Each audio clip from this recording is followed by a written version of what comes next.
তৃণমূল ছাত্র পরিষদ সরস্বতী পুজোটাকেও ছাড়বে না এবং বিরোধিতা করে এবং উন্নয়নের পাঁচালী শোনানো হ্যাঁ, উন্নয়নের পাঁচালী গান শোনানো হচ্ছে সরস্বতী পুজোয় মাকে। প্রথম কথা হচ্ছে হাজার হাজার বছরের পুরনো সনাতন সংস্কৃতি এইটা অনেক আগেই মুখ্যমন্ত্রীর নেতৃত্বে এটাকে বদলে দেওয়া নষ্ট করার একটা ব্যবস্থা এই রাজ্যে চলছে। সেটা শুধু সরস্বতী পুজোর ক্ষেত্রে নয়, মা দুর্গার ক্ষেত্রেও দেখেছেন পিতৃপক্ষে হিজাব মাথায় দিয়ে উদ্বোধন করা এবং বিজয়া দশমীর তারিখ পরিবর্তন করা মহরমের মিছিলের জন্য এবং কার্নিভ্যালের নামে আমরা মা দুর্গাকে প্রণাম করি। মা দুর্গা আগে থাকে, আমরা পিছনে ভক্তরা থাকি। সেখানে উনি স্যালুট নিচ্ছেন মা দুর্গা, ওনার সামনে দিয়ে মিছিল করে নিয়ে যেতে হচ্ছে রেড রোডে। এই সব মিলিয়ে তৃণমূলের চোখে হিন্দু সনাতন সংস্কৃতি অনুযায়ী পঞ্জিকা শাস্ত্র মতে কোনো দেবদেবীর পুজোকে তারা বিশ্বাস করে না।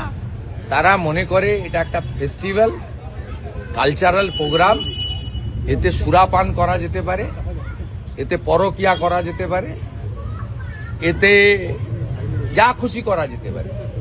এখানে ঠাকুরের যে হিন্দু সংস্কৃতির যে নিয়ম ঘটোত্তোলন থেকে বিসর্জন, এটা বদলে দিতে চায়। আর আমরা সবাই মিলে ভারতীয় সংস্কৃতি, বাঙালি সংস্কৃতি তথা হিন্দু সংস্কৃতিকে রক্ষা করার জন্যই লড়ছি। আমরা বলছি পিতৃপক্ষে পিতামাতা গত হলে গয়াতে গিয়ে পিণ্ডদান করতে হয়, কিন্তু পুজো উদ্বোধন করা যায় না। আমরা বলছি যে মহালয়ায় দেবী পক্ষের সূচনা হয়, মহাষষ্ঠীর দিন বোধন হয়, সপ্তমীতে কলাবউ স্নান করে, অষ্টমীতে পুষ্পাঞ্জলি হয়, নবমীতে আরতি হয় এবং দশমীতে সিঁদুর খেলা নিরঞ্জন হয়।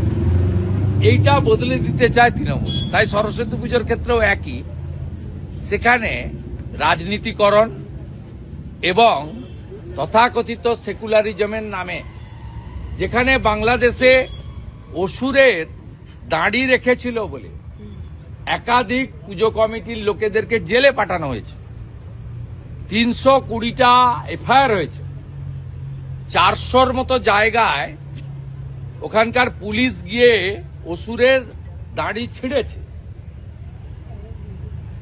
ঠিক একই হাওয়া এখানে লাগছে। তাই গত দুর্গাপূজার ফরাক্কার মহেশপুরে নির্ঘণ্ট টাঙানো হয়েছিল যে এই সময় আজান হবে, এই সময় ঘণ্টার ধ্বনি হবে না, মন্ত্রোচ্চারণ হবে না, কাঁসর বাজবে না, ঘণ্টা বাজবে না, শঙ্খবাদন হবে না। এ তো হাওয়া ঢুকেছে। জাহা মোল্লা ইউনুস